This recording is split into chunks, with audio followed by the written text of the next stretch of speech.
Iskandar Lyonnais c'est frais, commenté, partagé, abonnez-vous. Vamos Madrid mon Classico, 4-1 pour le Real contre Barça, magnifique. Débrief de la défaite au Havre 3-1. Il y a beaucoup de choses à dire. On va essayer d'être clair et concis. Donc la compo de départ est déjà, j'ai pas compris pourquoi, mais bon bref, il a changé de système. On était en 4-2-3-1 avec O'Brien et Keita dans l'axe, Tagliafico à gauche, Mata à droite. Il y avait Tolisso Cacré, Milton Nice, Cherki, Morera et Lacazette. Et ben il y a eu beaucoup de faits de jeu, hein, avec le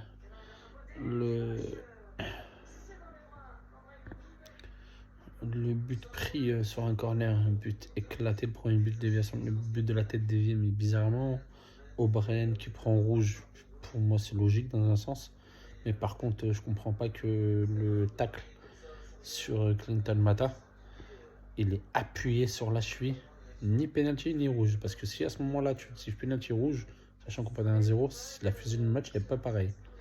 On va parler d'Angola, d'arbitrage. Je ne vais pas parler de que ça, parce que malgré tout, on mérite de perdre. C'est une vérité. Mais on met les choses dans le contexte. Le mec, d'accord, il est né au Havre, supporter du Havre. Pourquoi l'arbitre ce match? D'une chose. Après, il n'a pas fait de grosse erreur, mais la faute sur Mata, elle est incroyable. Appuyé sur la cheville, ni penalty ni rouge, t'abuses. Après, les rouges de Brian et Keita, ça, pas de souci. Mais c'est abusé. C'est abusé. Parce que derrière, en fait, celui-là qui fait la faute sur Mata, il va marquer le troisième but. C'est lui qui marque le troisième but alors qu'il mérite en rouge. Il y a beaucoup de choses qui rentrent en compte dans un match et tous les faits de jeu, ça joue. Après, l'erreur de Pierre aujourd'hui, pour moi, c'est système pro. Il n'est pas resté en 3-5-2 comme on jouait d'habitude. C'était mieux avant la fin de première partie de saison. Là, il est passé en 4-2-3-1, sachant que tu ne mets pas Cherki dans l'axe. Je n'ai pas compris. Personnellement, après, on prend un deuxième but. On se retrouve à 10, donc du coup, Morera il sort, de toute façon, il était inexistant. Et Koumbendi rentre. Après, à ce moment-là, on prend un deuxième but, donc ça fait 2-0, qui fout les boules. Malgré tout, à 10 contre 11, on arrive à revenir au score avec un bon travail de Cherki qui fait une passe décisive pour Lacazette, donc 2-1. Ça arrange tout le monde.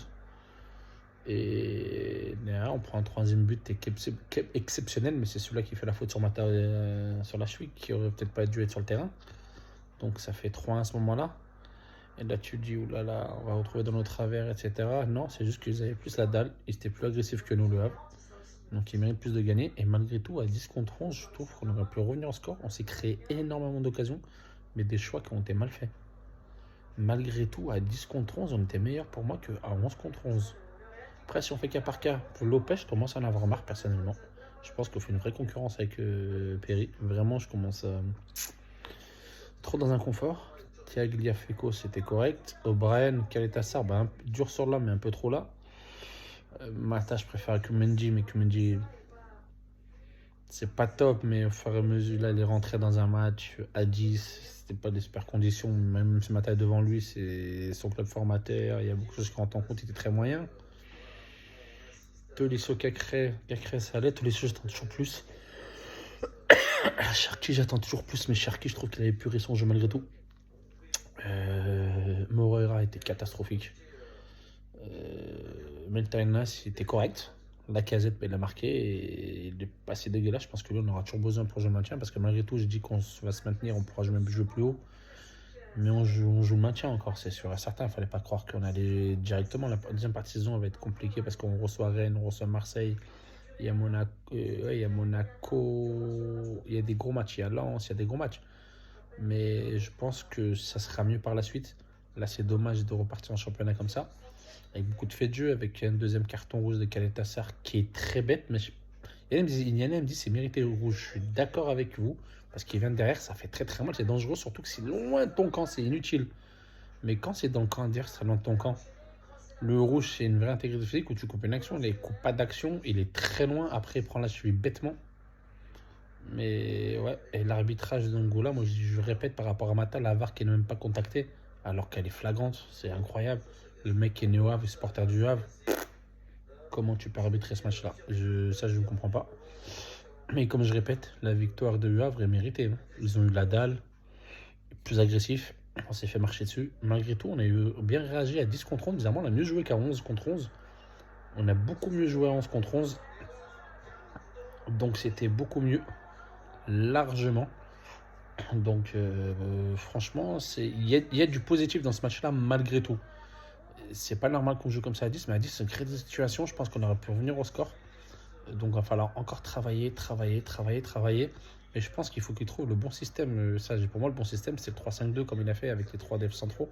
Sachant que là, nos 2 devs centraux, ils ont des cartons rouges. Donc il y a Lovell qui va revenir. Adrielson qui est rentré, qui a pas mal brésilien, il va falloir qu'il joue. Les automatistes seront pas là tout de suite. C'est pas bon pour la suite, hein, de cartons rouges. Après, personnellement, j'ai bien aimé la rentrée de Fofana. Il est bien meilleur que Morera, ça se voit. Il est bien meilleur que Morera, le petit Fofana. On va être patient, tranquille. Mais ça a l'air d'être un bon petit joueur. J'ai entendu qu'il va y avoir encore 2-3 recrues. Est-ce que Matic, ça va se faire? Personnellement, j'aime bien. Là, il me parle d'âge. Il pas d'âge, l'expérience. Il a une vraie patte. C'est un vrai joueur. Donc, moi, personnellement, j'aimerais bien, même si je ne suis pas sûr que ça va se faire. Le mec de Everton, là, ou je sais pas d'où, là, ça doit se faire aussi normalement.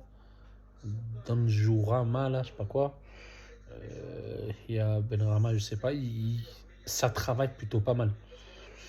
Donc, mais le victoire mérité du Havre, mais beaucoup de faits de jeu en notre défaveur et qui aurait pu changer la physionomie du match. Sur Mata, dans la surface, elle est incroyable. Il y a même une main d'un joueur du Havre qui a été sifflé pour Rennes la veille. Donc l'inconformité, elle est où? C'est juste une catastrophe là-dessus sur l'arbitrage, la conformité, pas conformité. Faut être d'accord. Mais bon, on est barragiste. Tu gagnes 2 matchs, tu montes vite. Donc va falloir taffer et être plus intelligent. Être beaucoup plus intelligent et gérer sa frustration. Vous êtes professionnel quand même. Vous n'êtes pas un amateur, donc vous devez gérer votre frustration et être plus intelligent. La Caleta n'a pas été intelligent. O'Brien n'a pas été intelligent.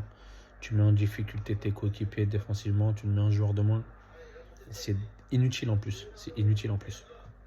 Donc c'est dommage de recommencer de la tête comme ça. En championnat, je précise. Bien se préparer pour Bergerac qui enchaîne derrière. Hein. Tout simplement. Iskandarenia, lunez ses frais, commentez, partagez, abonnez-vous. Allez, bonne soirée.